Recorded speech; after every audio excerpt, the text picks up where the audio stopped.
Hi there, Susan Richards here with Gwen today, and we are going to read another chapter, chapter 13 from Charlotte's Web.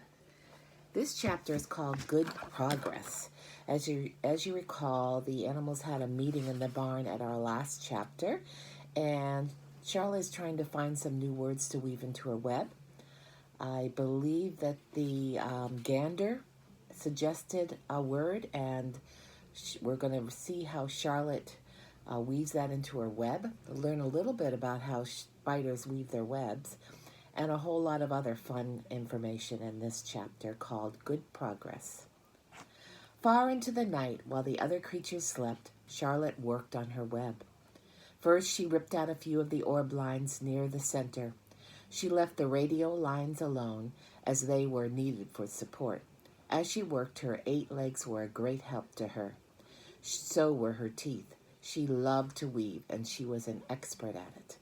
When she was finished ripping things out, her web looked something like this. See if I can get that to you.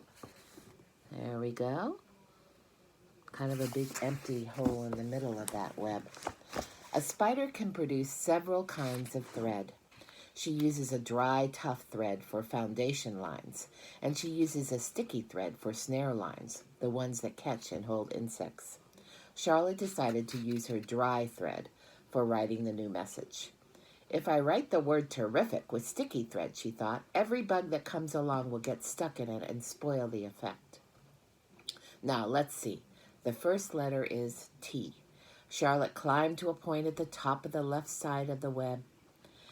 Swinging her spinnerets into position, she attached her thread and then dropped down. As she dropped, her spinning tubes went into action and she let out thread. At the bottom, she attached the thread. This formed the upright part of the letter T. Charlotte was not satisfied, however. She climbed up and made another attachment right next to the first. Then she carried the line down so that she had a double line instead of a single line.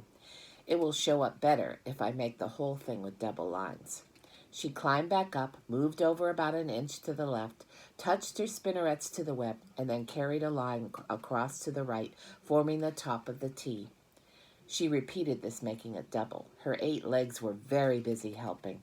Now for the E. Thank you.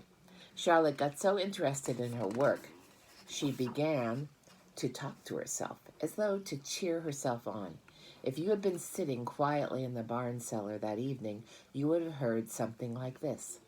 Now for the R. Up we go. Attach, descend, payout line. Whoa, attach, good.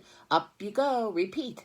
Attach, descend, payout line. Whoa, girl, steady now. Attach, climb. Attach, over to the right, payout line. Attach.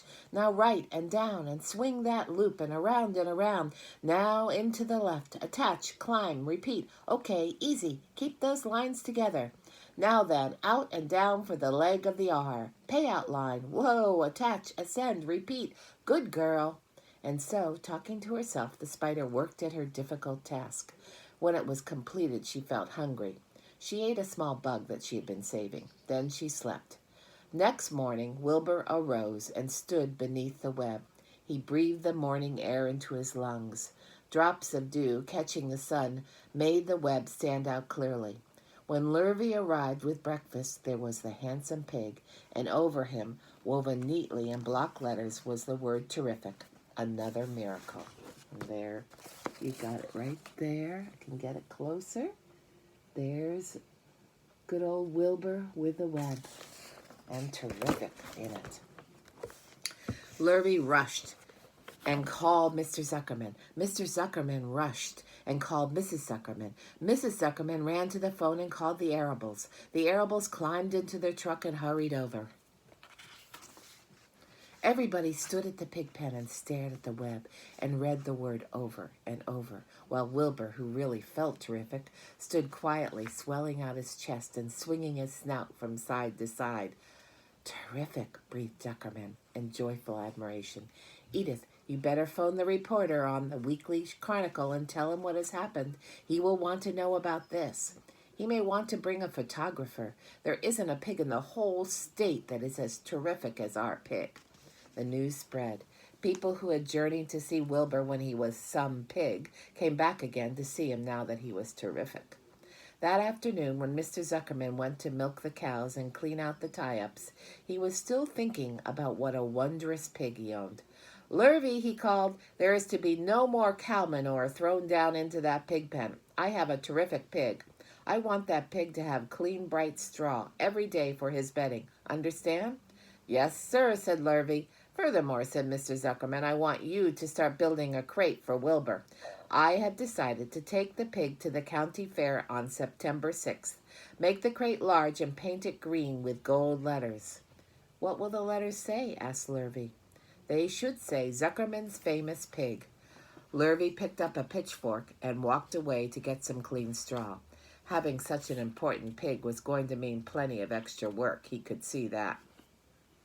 Below the apple orchard, at the end of a path, was the dump where Mr. Zuckerman threw all sorts of trash and stuff that nobody wanted anymore.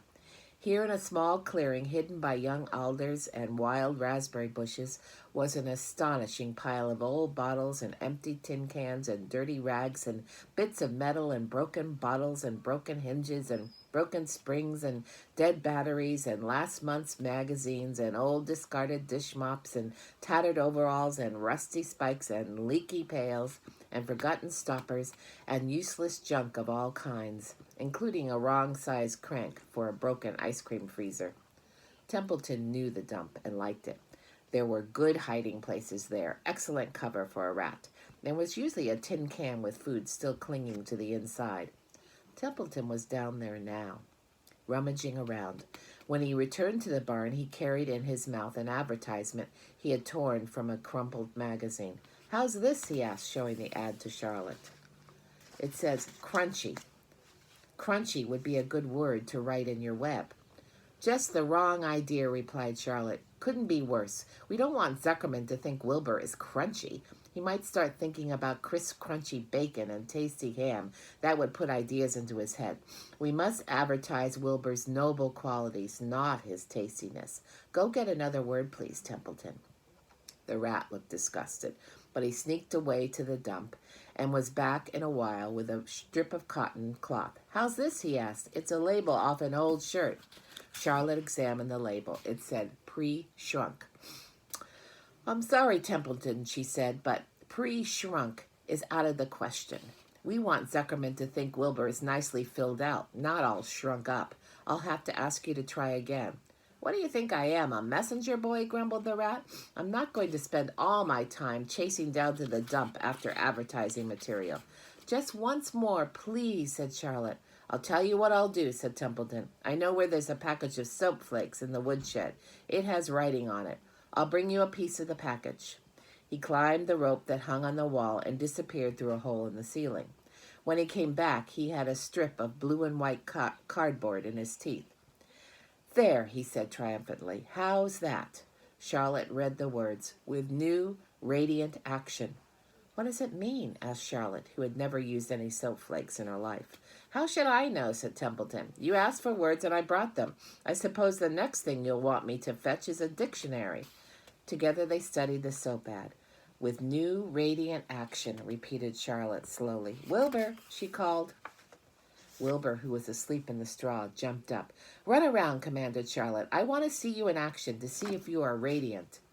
Wilbur raced to the end of his yard. "Now, back again, faster," said Charlotte. Wilbur galloped back. His skin shone. His tail had a fine tight curl in it. "Jump into the air," cried Charlotte. Wilbur jumped as high as he could. "Keep your knees straight and touch the ground with your ears," called Charlotte.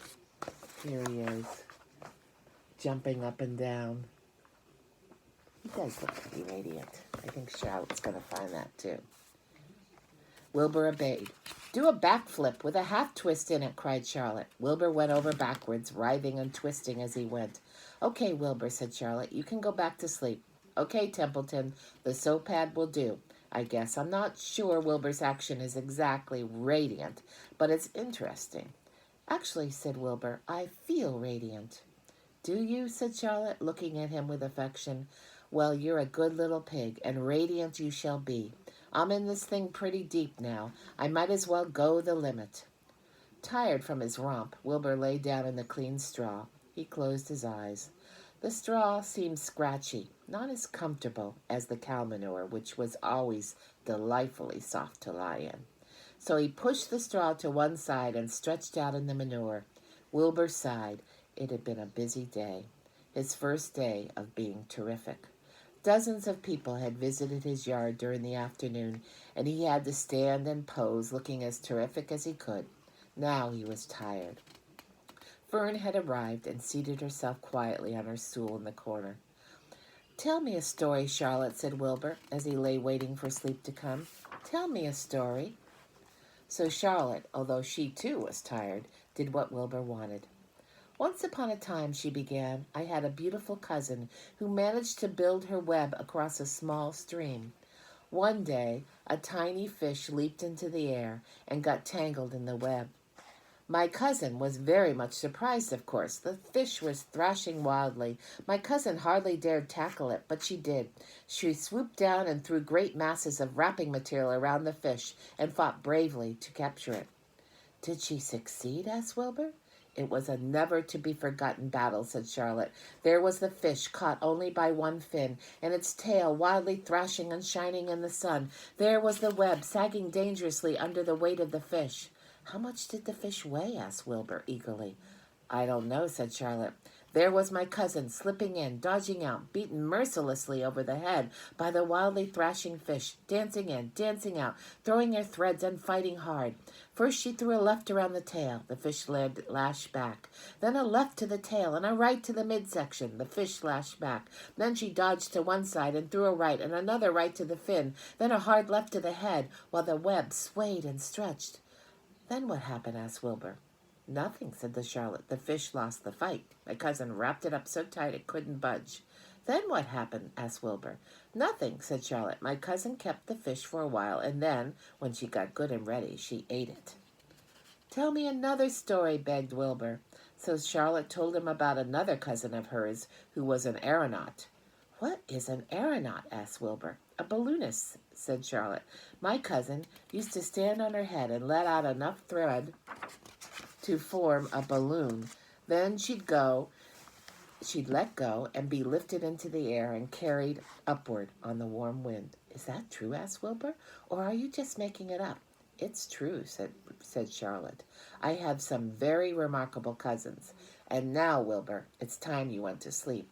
"Sing something," begged Wilbur, closing his eyes. So Charlotte sang a lullaby while crickets chirped in the grass and the barn grew dark. This was the song she sang. "Sleep, sleep, my love, my only, deep, deep in the dung and the dark. Be not afraid and be not lonely. This is the hour when frogs and thrushes praise the world from the wood and the rushes. Rest from care, my one and only, deep in the dung and the dark." But Wilbur was already asleep. When the song ended, Fern got up and went home. And that's the end of chapter 13.